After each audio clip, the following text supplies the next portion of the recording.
we are starting with some online sessions of physics lectures, and to begin with, we will be starting with the initial concepts of current electricity.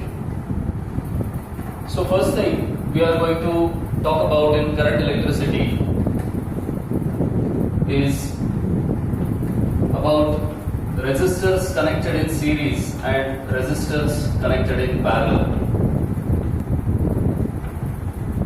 As we already have studied what exactly current is, what is made by resistance, Ohms Law, statement of Ohms Law, understanding of Ohms Law, all these things and all these concepts are already studied in 10th standard. In 11th standard we also have studied something called specific resistance of a conductor, and of course resistance in series and resistance in parallel is known to you. We have studied equations for that, but today we will have a new perspective of looking at what happens when resistors are connected in series. So first thing is what happens when resistors are connected in series.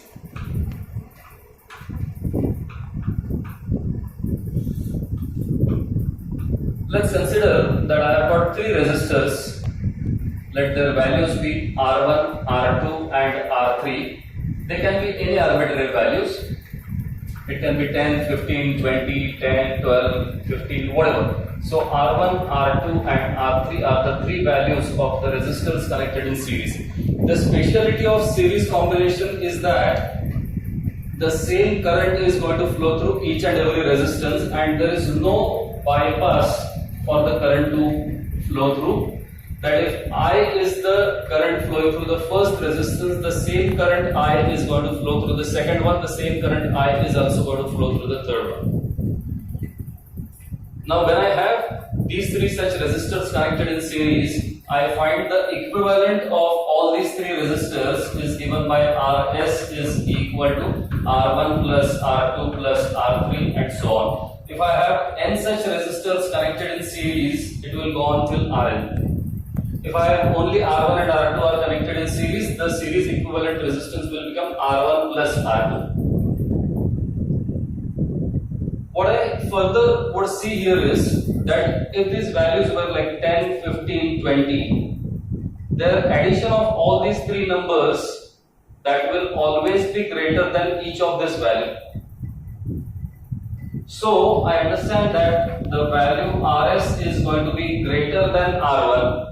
It is also going to be greater than R2, it is also going to be greater than R3, and it's going to be greater than each of the resistance in the combination. So Rs is greater than the greatest resistance in the combination.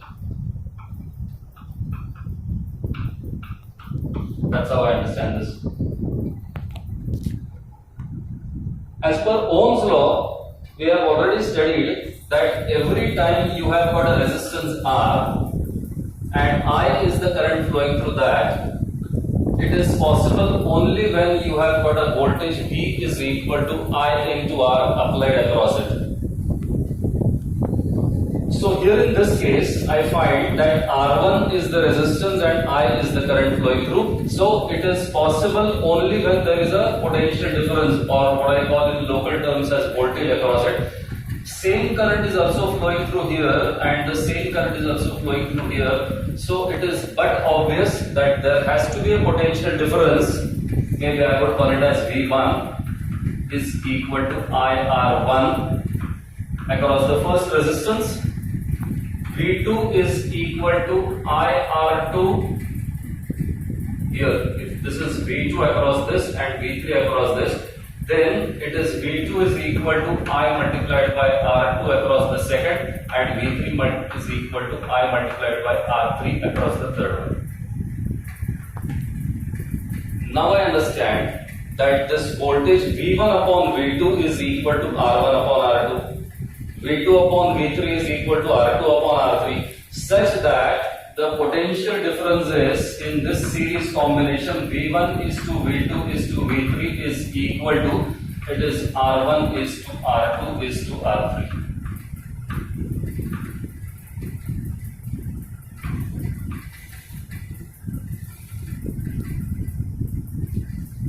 So we will understand that the series combination of resistance is in fact going to divide the entire potential difference. If I am applying some voltage V across this same voltage gets divided in the ratio of the resistances, and that is why this is going to be known as potential divider arrangement. This series combination is also known as potential divider arrangement. Why we call it as potential divider arrangement is for the simple reason that it actually divides the potential which is applied across the series combination. Hereafter, we are going to talk about what happens when resistors are connected in parallel. Okay, now we are going to talk about resistors in parallel. Earlier we have spoken about resistance connected in series.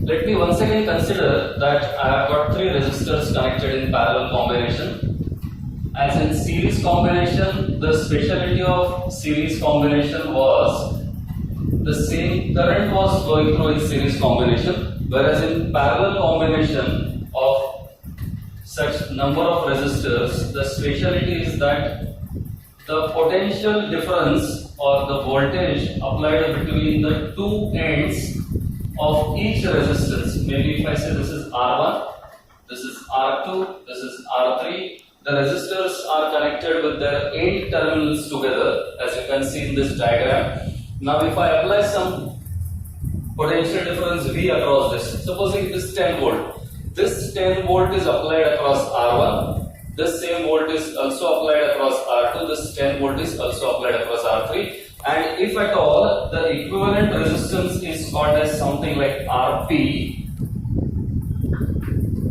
is the equivalent resistance in the parallel combination, I find that this Rp and R1, R2, R3 they are related like this, that I have 1 upon R parallel is equal to, it is 1 upon R1 plus 1 upon R2 plus 1 upon R3. If I have more such resistors connected in parallel combination,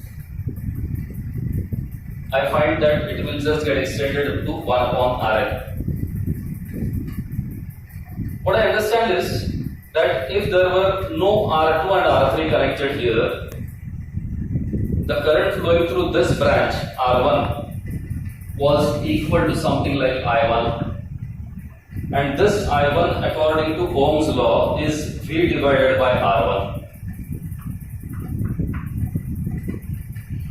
If R1 and R3 are not connected, only this would be connected and there will be current I2, where I2 is equal to, similarly I can get it as V upon R2. And here in this case, if these two were absent, this current flowing through the third, it would be equal to V divided by R3. Then I understand when all these three are connected, the current total supplied by the battery is I1 plus I2 plus I3. If I connect fourth one, it will be further I4. As I keep on increasing number of resistors in the parallel combination, more and more current has got bypassed routes, and that is why the effective resistance will drop down, and that is why in this particular case I find this Rp is going to be less than R1, Rp is less than R2, Rp is less than R3. In fact, Rp is less than each of the resistance in the parallel combination, I can say. Then you have got Rp is less than each resistance in the parallel combination, or I can also say that Rp is less than the least of the resistances in this parallel combination. जो सबसे छोटा है उससे भी छोटा Rp रहेगा. Instead, if I have only two such resistors connected in parallel, let me say I have got only R1 and R2 connected. This is R1 and this is R2.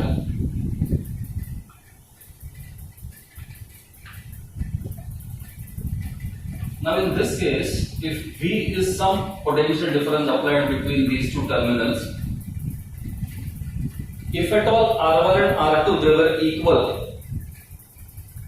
the current would pass in the equal amount of current would pass through this. But anyway, now what will Rp become? Let us say this equation is now going to become that 1 upon R parallel is equal to, it is 1 upon R1 plus 1 upon R2 only. If I simplify this, it gives me R2 in plus R1 divided by R1 into R2, that is value of 1 upon Rp. And therefore the equivalent resistance in the parallel combination of two resistances here, Rp is equal to, I take reciprocal here, it's R1 R2 divided by R1 plus R2, which is equal to, it is product divided by sum. So this formula will work wonders when we are solving problems. That whenever you have two resistors in the parallel combination, let me say 10 and 20 are connected in the parallel, the equivalent is just 10 multiplied by 20 divided by 10 plus 20. That is equal to 200 divided by 30. So it will be 20 divided by 3. That is what will be the effective resistance in the parallel combination. Now further, if at all the total current supplied is something like I, how much part of current will flow through this R1 and how much will flow through this R2? The logic is saying that whichever is a greater resistance, supposing if R1 is greater, it will carry smaller current, and if R2 is greater, it will carry smaller current. So greater resistance has a smaller current and smaller resistance will have greater current. We will just remember a formula for this distribution of currents, and which I find that current flowing through this R1, which is I1, is equal to, it is this resistance R2 divided by R1 plus R2 times the total incoming current I. Please keep it in mind that I1 is equal to R2 divided by R1 plus R2 times of I, and similarly the current flowing through this second one, this current is equal to R1 divided by R1 plus R2 times the total incoming current I. These two equations are also going to be very helpful for solving all type of problems in parallel combination as well as in the multiple choice type of questions. I would further like to bring to your notice that supposing R1 and R2 are equal, if at all R1 and R2 are equal, this equation, supposing if I say it like this, that if R1 is equal to R2 is equal to R, let me see. Then in that particular case, I find this Rp is going to be R into R divided by R plus R. So that you get R parallel is equal to R into R is R squared divided by R plus R is 2R. That becomes only R divided by 2. So if you have two equal resistors connected in parallel combination, their equivalent becomes half, R by 2.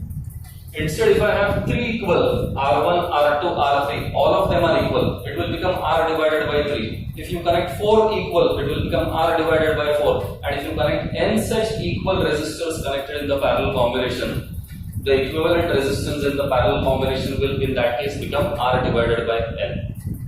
Okay, so the next thing we are about to talk is Kirchoffs laws in current electricity. We are going to talk about two Kirchoffs laws. The first Kirchoff law is very popularly known as current law. This law is also applied at an electrical junction, so it is even called as junction law. And ultimately, law gives you an idea of law of conservation of charges at a particular junction, and that is why this law is also known as law of conservation of charges.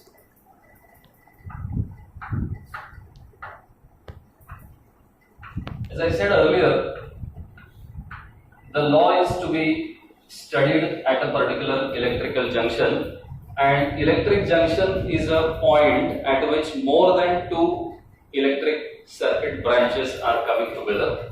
So maybe I show here 1, 2, 3, 4 and 5 such branches I am taking into consideration. You can take n number of branches, it is not a problem. Let's say this branch is having some current I1 which is coming towards your junction. I'll name that junction as some point O. So this current I1 is coming towards the junction. Maybe second branch has got some current I2 which is going away from the junction. The third branch is also having some incoming current, let me call it as I3. This branch has maybe again fourth one has some current I4 coming towards the junction, and I5 is the fifth branch current, it is leaving the junction. Well, what does the exact statement of this first law is? The law states that the algebraic sum of all currents at an electric junction is equal to 0. So I'll say that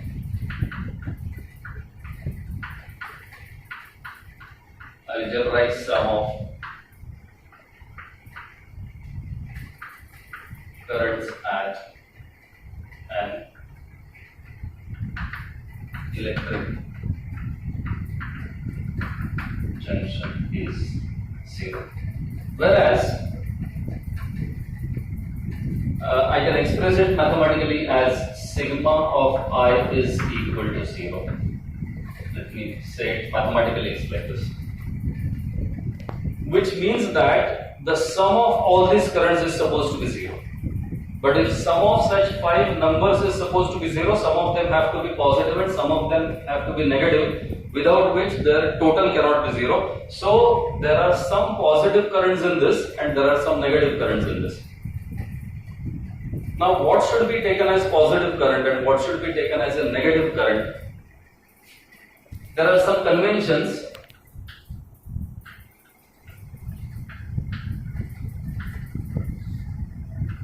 that incoming currents will be considered as positive.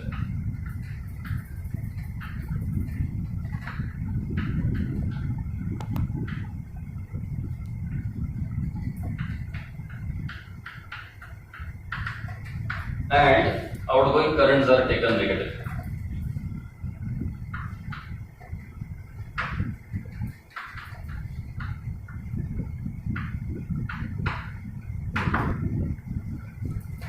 It means I1 is positive, I3 is positive, and I4 is positive, I2 will be negative and I5 will be negative. So I can express this as that, therefore, according to the statement of the law, I1 plus of minus I2, because I2 is outgoing current, plus I3 is incoming, so it's positive, plus I4 is also incoming, that is positive, I5 was outgoing, so it is minus, is equal to 0. So this is how I can express that equation mathematically, which now gives me that minus I2 and minus I5, I'll shift it on the right hand side, and therefore it gives me that I1 plus I3 plus I4 is equal to, it is I2 plus I5. Whereas if you see in the diagram, this I1 plus I3 plus I4 are in fact all, this is the sum of all incoming currents. So I can see here that the left hand side is that total incoming current is equal to, this right hand side is total outgoing current.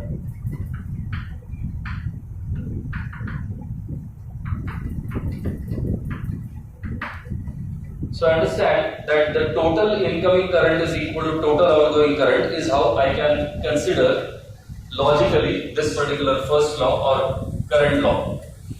If I multiply this equation both sides by time t, for which I allow the current to flow, current multiplied by time will give me charge, and the same equation here, if I multiply by time, it will give me that total incoming current into time, which happens to be the charge, is equal to total outgoing charge.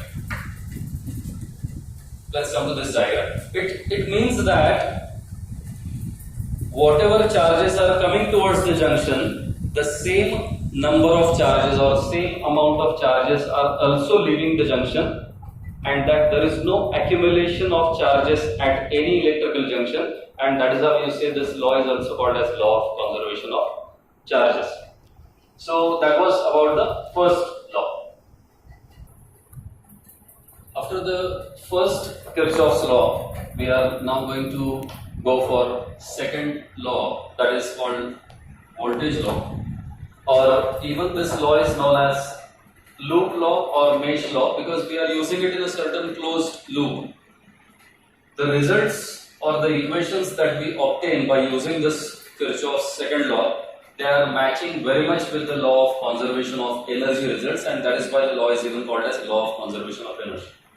Now first of all, we will see what is the statement of this law. The statement tells you that in a closed loop,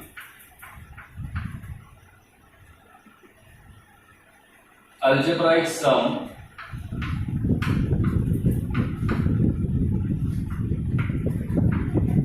of EMFs and potential differences is 0. So mathematically I can express that it is sigma of EMFs E plus sigma of potential difference is given as per Ohm's law as I into R, that is equal to 0.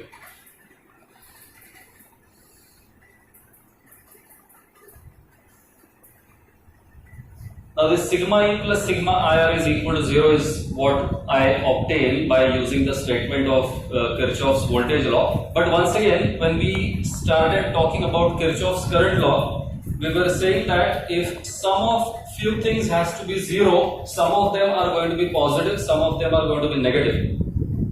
So what is supposed to be positive and what is supposed to be negative, for which we are following certain conventions. And here there are two things, one are EMF, the other is potential difference. So EMF can be either positive or negative, potential difference can be either positive or negative, and then my conventions turn out to be 4. So let's see what are the conventions here.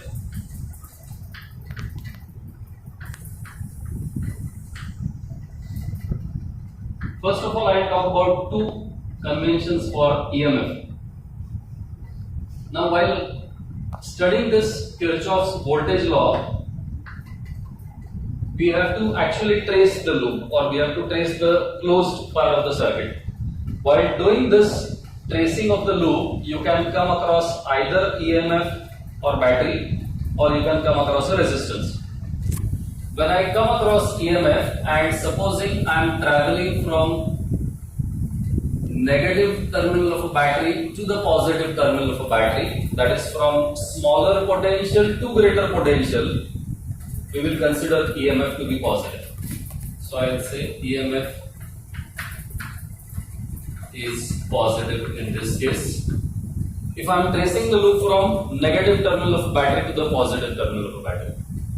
Instead, if I am tracing the loop in the opposite direction of this, maybe I am going from the positive terminal to the negative terminal, bullet direction ले the same. So if I am moving like this, in that case I will have to consider EMF to be negative. So if I am moving from higher terminal to lower terminal, higher potential to lower potential terminal, it is to be taken negative. I will consider this, if its EMF is E, I will consider in this case it as plus E. But if this EMF of battery is E and I am tracing it like this, I will have to take it as minus of E.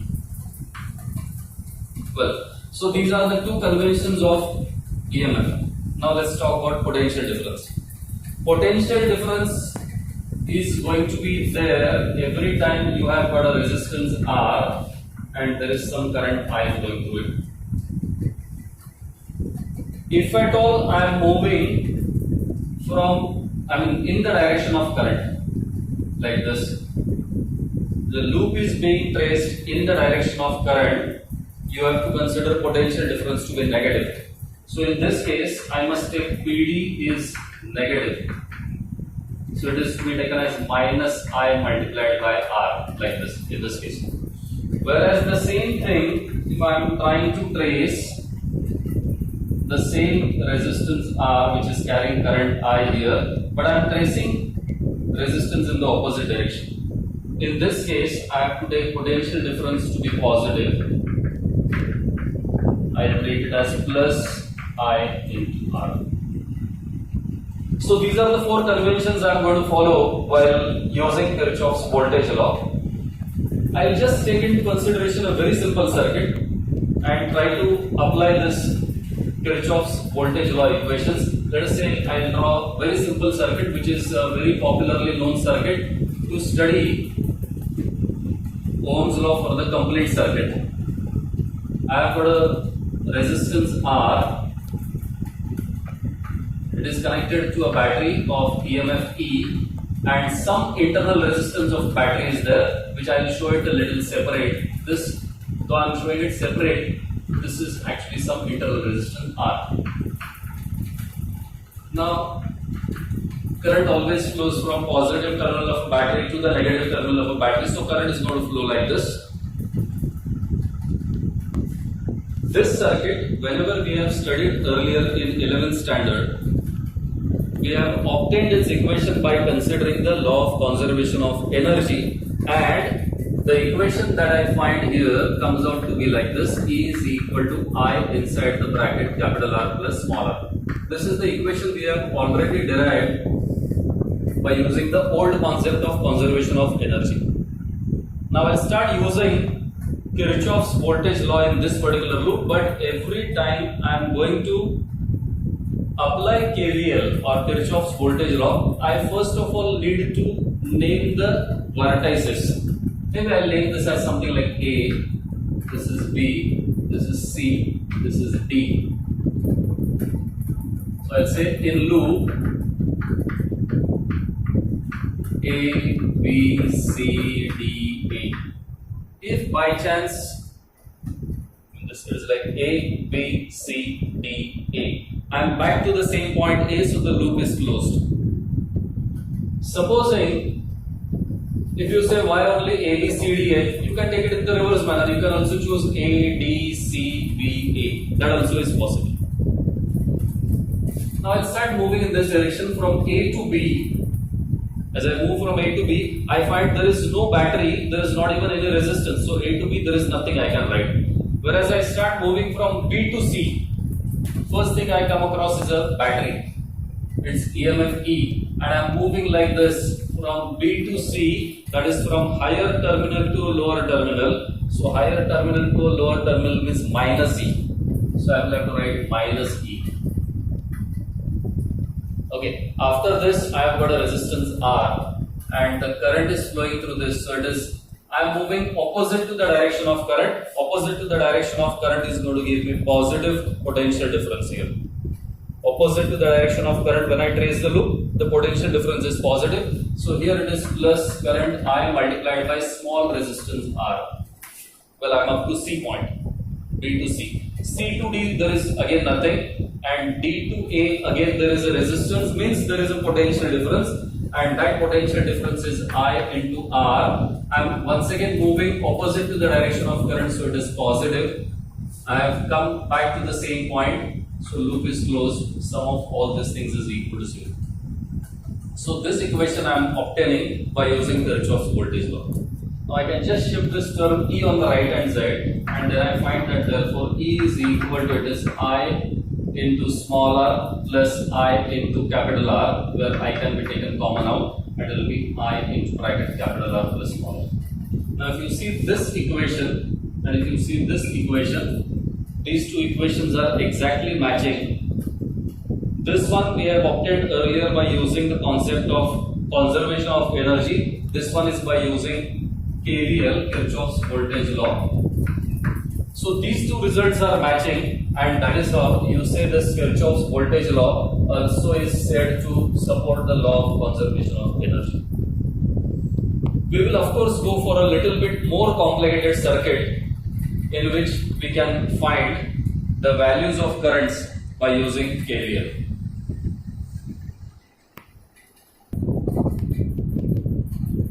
Earlier we have studied Kirchoff's voltage law, its conventions, and how can we use Kirchoff's voltage law in a smaller loop.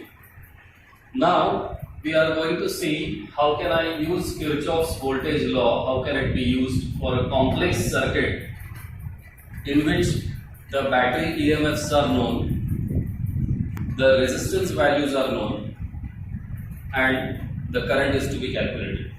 Let us say, for example, I have got two batteries having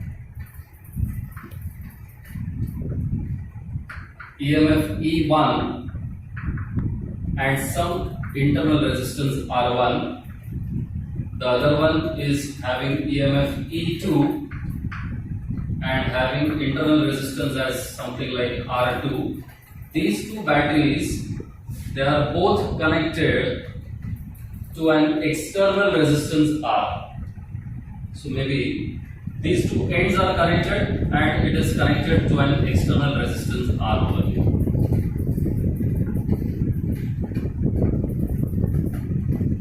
What is going to happen is that this battery E1 is also trying to send current, E2 is also trying to send current, and because of which the total current. Now what I know in this case is E1, its value is known, E2 value is known, R1 is known to me, R2 is known to me. What is the value of the external resistance, that is also known to me. So by knowing all these things, I am just trying to find what is the total current going to flow in the circuit. Let us say I1 is current flowing through this supplied by the first battery, I2 is current supplied by the second battery, and I is the total current, where I of course is equal to I1 plus I2.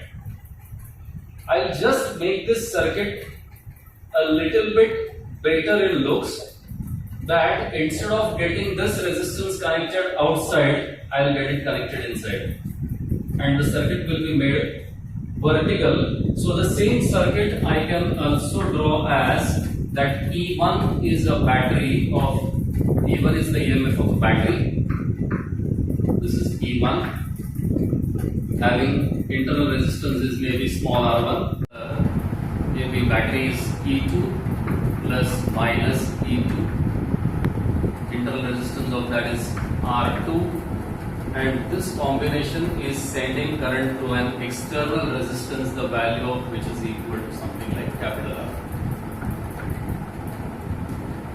So these two circuits are exactly identical, only the way they are looking, they are different. So E1 has some current I1, it is here I1. E2 supplies some current I2, that is over here. Now I find these two are the incoming currents at the junction. The total current is supposed to be equal to I1 plus I2, according to first law. This I1 plus I2 comes here. I1 once again flows back on the left hand side. I2 starts flowing in this branch, and that is how I have it. I'll name this circuit in order to apply Kirchoff's voltage law as A, B, C, D, E, and F. I have to individually apply Kirchoff's voltage law once in this loop, A, B, C, F, A, and once in the other loop. So I'll say in loop A, B, C, F, A, in this loop. I have to once again make it very clear, I have to recall my conventions that whenever I am moving from higher terminal to lower terminal, EMF is negative. When I move from negative to positive, it is positive. If I am moving in the direction of current, the potential difference is negative. If I am moving opposite to the direction of current, potential difference is positive. So now let's start. A to B. I start moving from A to B. First comes battery, and I'm moving from higher to lower, so it is minus E. 1, minus E1 it is. Then comes the resistance. Current is flowing here, but I'm moving in the opposite direction, so it is plus. Current is I1 into resistance is R1, so it is plus I1 R1. Now I move from B to C. There is no component, so nothing. C to F. When I move, I find it's a resistance. There is a potential difference, and it is supposed to be positive. I1 plus I2 times of R. I have reached till point F. Now F to A, once again there is nothing. So I have completed my loop. And this sum of all these things is supposed to be equal to 0. This is maybe equation number 1. Similarly, I can start applying Kirchoff's voltage law in the other loop. In loop, I can name it as E, F, C, D, E or E, D, C, F, E. That's how you usually I can write it as E, F, C, D, E, F, C, D, E. In this, once again, when I move from E to F, there is nothing. When I move from F to C, there is a resistance, and I am moving in the direction of current, so it is minus I1 plus I2 times of R. C to D, there is no component again. D to E, when I move, there is a resistance first of all, and I am moving in the direction of current, so it is minus I2 multiplied by resistance is R2. So I have reached till here. There is a battery next to it, and I am moving from lower to higher terminal, so plus its EMF E2 is equal to 0. I have reached till the initial point again. Let me see, this is equation number 2. If you remember what I said earlier, I know E1 value, I know E2 value, R1 is known, R2 is known, R is known. So what is just not known is I1, I2 here. So these two equations, they are looking like equations in two variables. Generally it can be like x and y. Here we have got I1 and I2. So you can solve these two equations simultaneously and determine what are the values of I1 and I2. We will actually solve a problem like this with such some values of E1, E2, R1, R2 and R taken together. So let's do it next.